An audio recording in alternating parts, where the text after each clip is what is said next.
Hello, my name is Kate Wagner, Reading Interventionist with Read Learning Services. Today, we are going to discuss some effective strategies for encouraging your student to read with efficiency and attention to phonemic awareness. So today I will model some of these strategies using both single-syllable and multi-syllable word sentences, as well as give a couple of tips along the way on how to encourage your student to use these strategies in both the home and classroom settings. As parents, teachers, and advocates of students with reading and writing difficulties, sometimes we'll notice that our students are using strategies that aren't all that efficient. A very common strategy is guessing, and that strategy usually leads to frustration in both teachers and students. So although that strategy, we want to praise any attempt at reading and writing in our students, we also want them to feel encouraged and motivated to read and write using strategies that are going to work for them efficiently. So let's get started.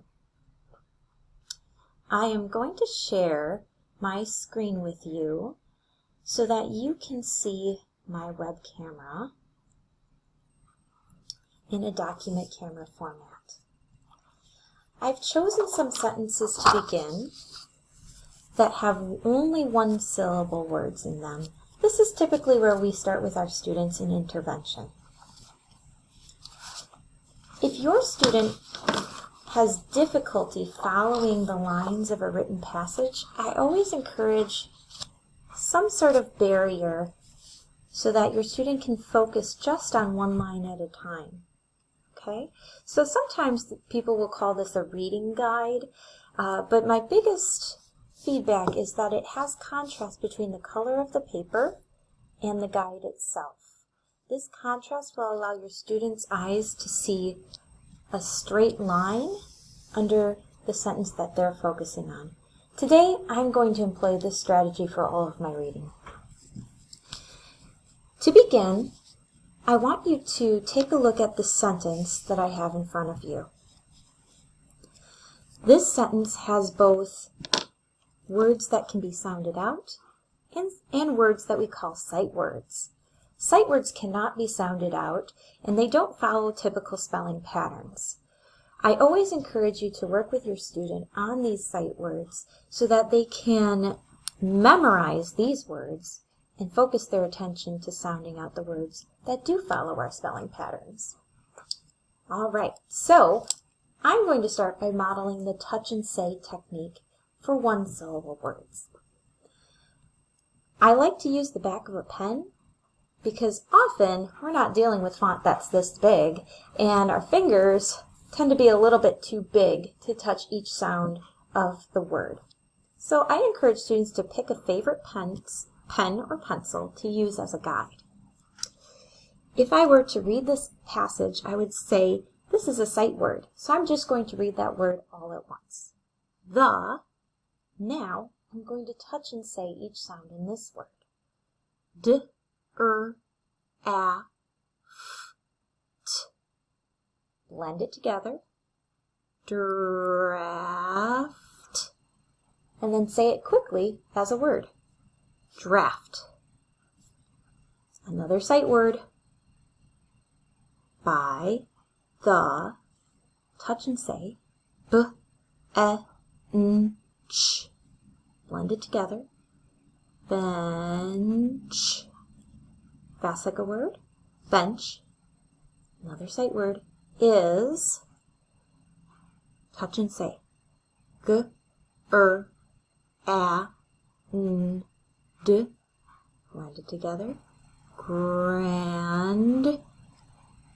Grand. Okay, so that went pretty smoothly, but we all know that some of these words I might already know.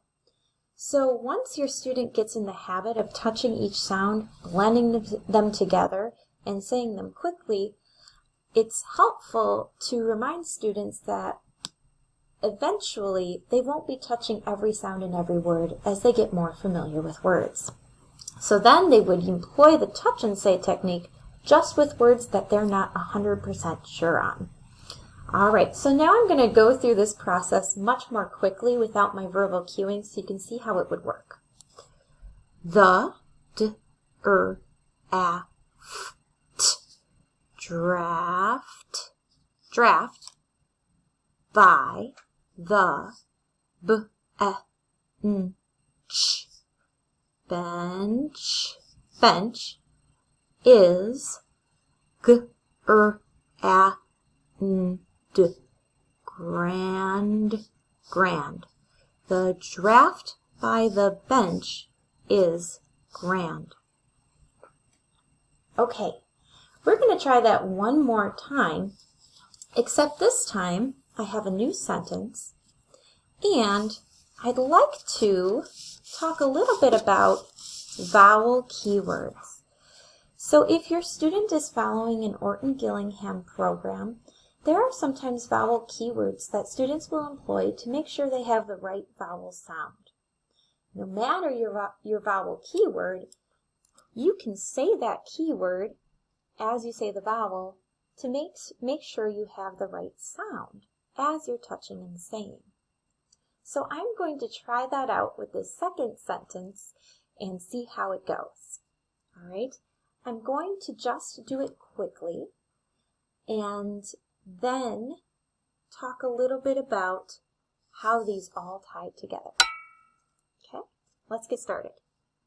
The, k, l, a, olive a, k, clock, clock, st, upper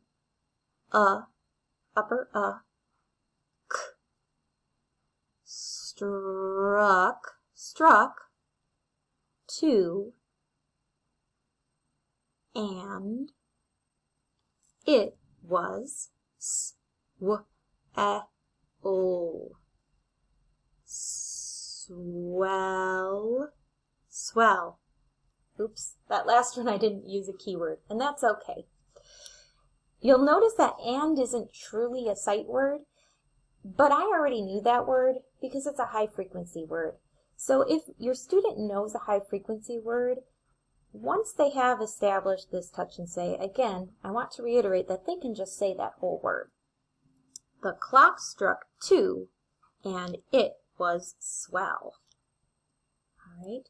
No matter if your student is using the touch and say or if they already know the word, your student should always pay attention to constantly touching under their words as they read. And I always tell my students that makes sure that you're ready to go if you should need to touch and say. Okay, next up, what I'd like to do is show you how I would do the same strategies with multisyllable words.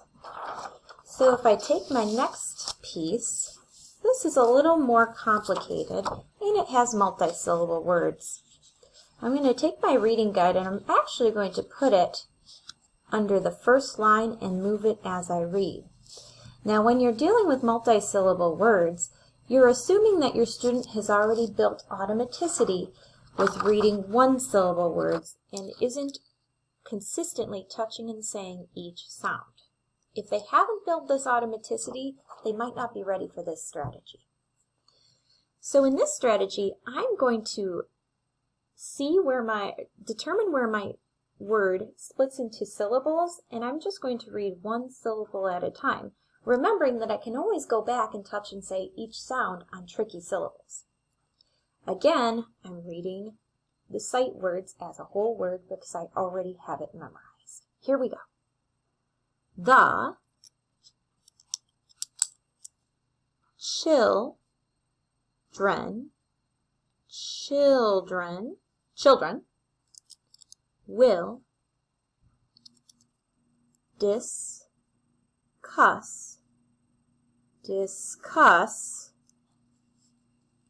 the tennis match. I hope that you noticed that I read this one-syllable word as a whole because I've already built that automaticity. However, let's say I find this word to be a little bit tricky. I can still touch and say each sound in each syllable. Let me show you how that works. The chill, d, n, dren, children, children, will, and so forth. Okay. I hope that you found this video helpful, and if there are any more tips and tricks that you'd like to see, please reach out to Read Learning Services or Silver Moon Spelling Rules, and we'd be happy to help you out. Happy teaching. Bye-bye now.